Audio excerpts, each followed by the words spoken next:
But Jesus came and touched them, saying, "Get up, and do not be afraid." I hope you all have or can see one of these cards. If you're following us online, I apologize.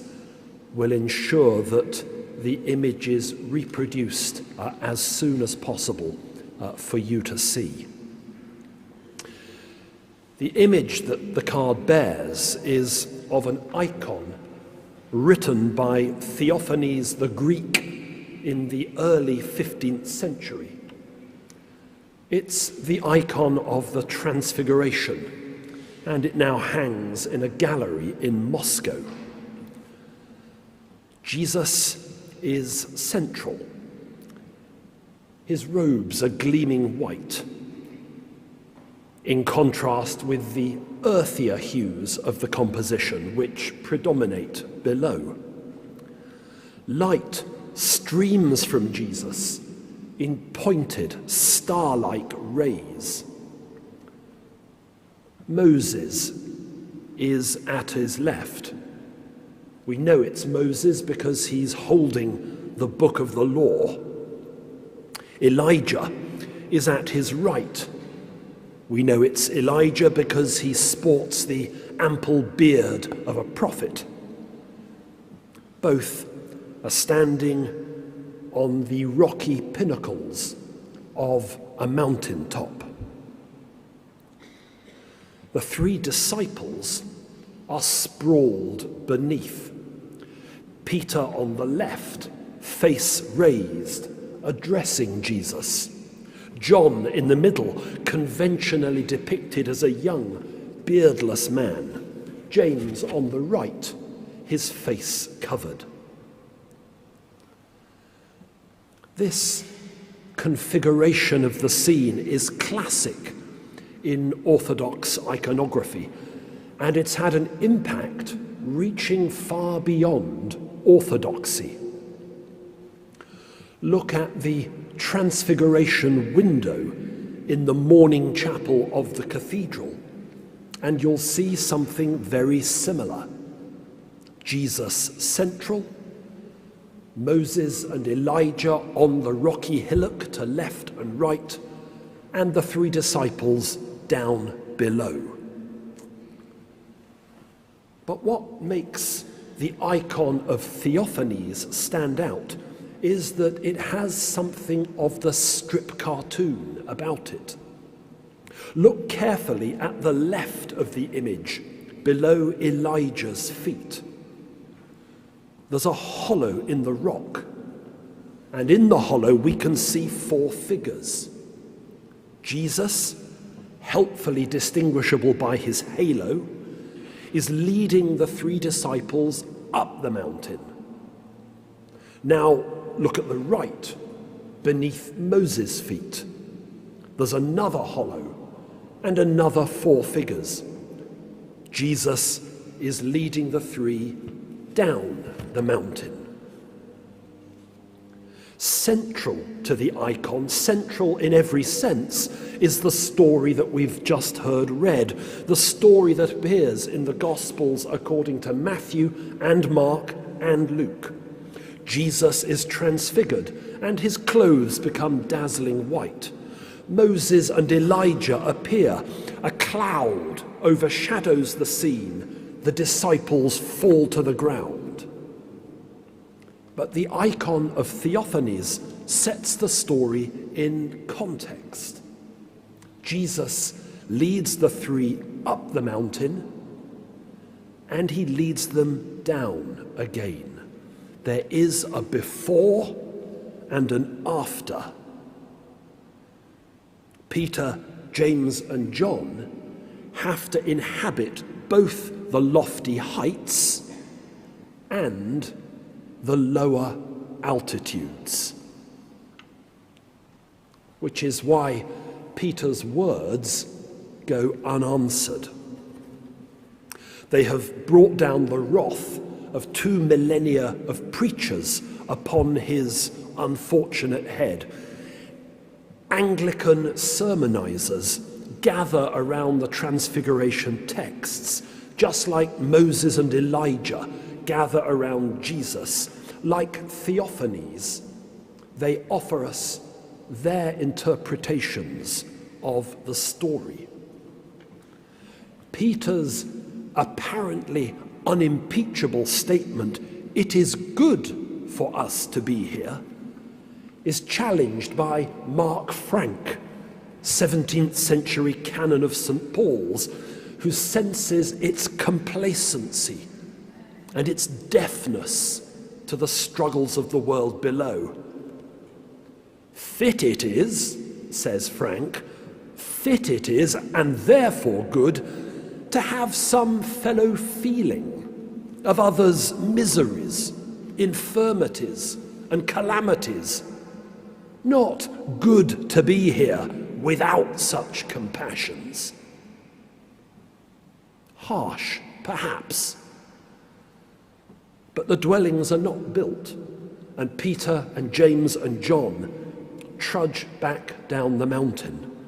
Their challenge, perhaps, is to see the ordinariness of the plain in the light of the extraordinariness of the peak. Their challenge and our challenge.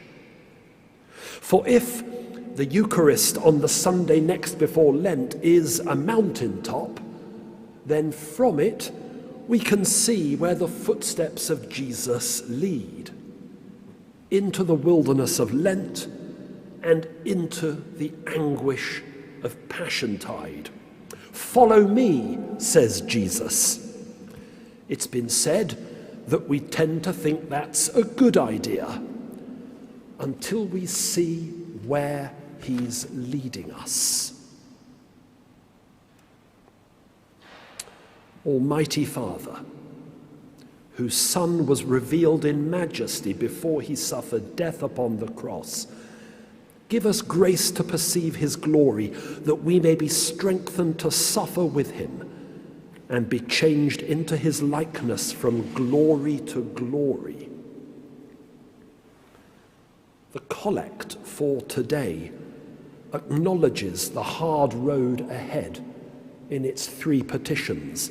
The first asks that we may receive grace to perceive Christ's glory, that we may recall that the crucified one is also the glorified one.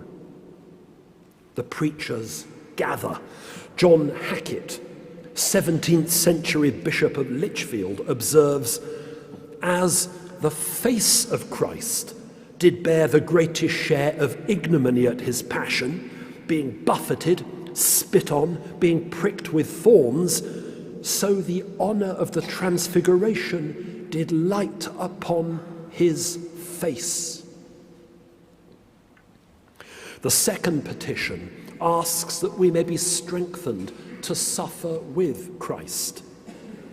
F.D. Morris, prophet of the 19th century, reminds his hearers that when Jesus and the disciples descend the mountain, they are confronted with tumult and confusion and a boy with an epileptic fit.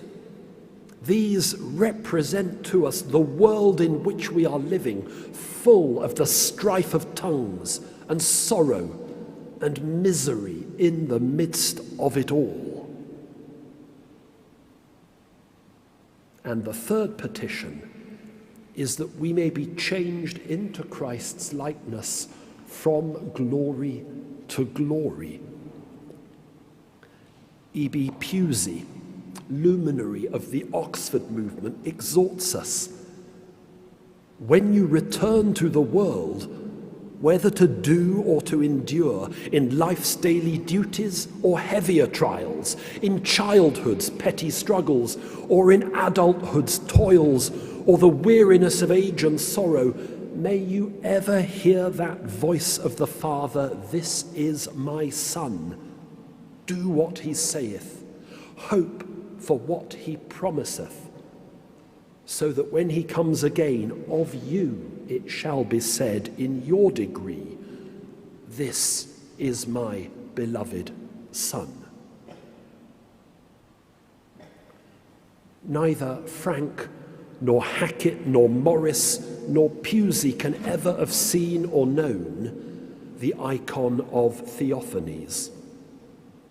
Yet his insistence, etched in egg tempura and gold leaf, that we ascend the mountain with Christ and descend to the plain with Christ, is the same as their insistence in words spoken. Every member of this cloud of witnesses urges upon us the words spoken by Jesus as the glorious vision fades. Do not be afraid. Among the first words that we will hear him speak on Easter morning. As we enter the season of penitence in a world that remains unjust and cruel, we must cling to them. Do not be afraid. I'm delighted that our Transfiguration window was installed in 1920, the gift of Miss Louisa Maud Ottaway. The inscription on the window reads, "Dedicated to the praise and glory of God, and in thanksgiving for the weekly intercession service held in this chapel." Intercession is the preeminent work of the plain, the patient, hidden, holding before God of the pains and sorrows of the world. In this holy place, the Transfiguration commemorates that hidden, patient work. So may its light illuminate all the paths we tread in the weeks ahead. Amen.